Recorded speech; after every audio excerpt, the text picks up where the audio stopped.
Everyone that's strapped on the pads has heard these lines before. You gotta get in position. Or, that goalie's great, he's always in position. But position is a generic term to a young goaltender unless given a clear definition. Position is putting your body in the best possible place to stop the puck.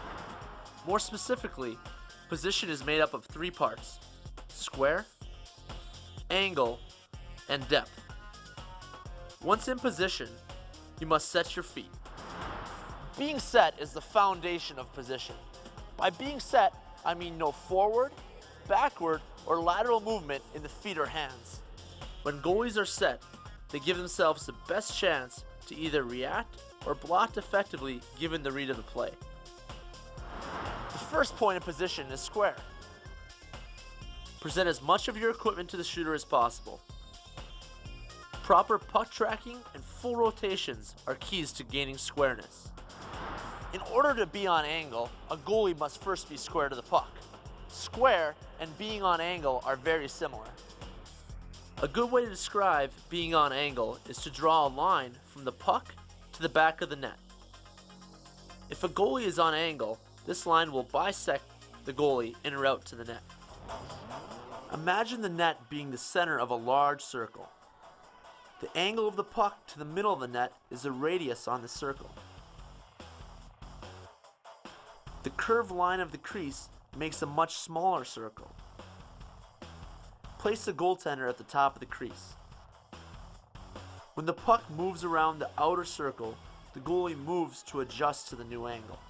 Look to see how little the goalie has to move in relation to the distance the puck has to move. Since the goalie is moving on the circumference of a much smaller circle than the puck, he moves a much shorter distance.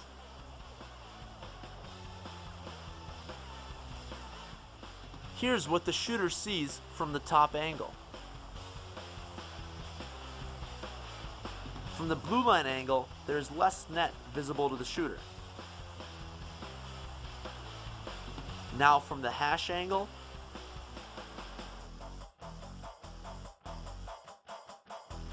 and bottom angle.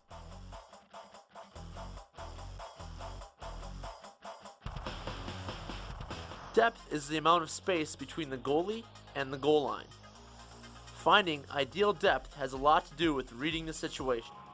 The shooter doesn't have much net to see, but if Joe lost too much depth early, you can clearly see that the shooter has a lot more available options and will be likely to fire a shot in this position.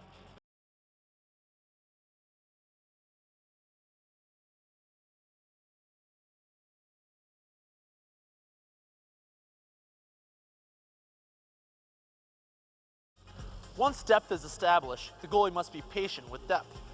This phrase means that you as a goalie don't have to move just because the shooter is moving. The shooter can't deke unless he or she gets within approximately 6 to 8 feet. If you read the shooter has speed, then it's okay to give up some depth. To do so, just transfer weight onto the heel half of the skate. No need to take a big C-cut back, because C-cuts cause you to lose angle and squareness to the puck.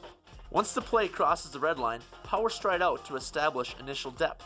From this point, read the play to determine playing depth. Taking the first shot with your heels on the edge of the crease is a good spot. The number of attackers versus the number of defenders in a line rush and types of net drives determine the goalie's final depth.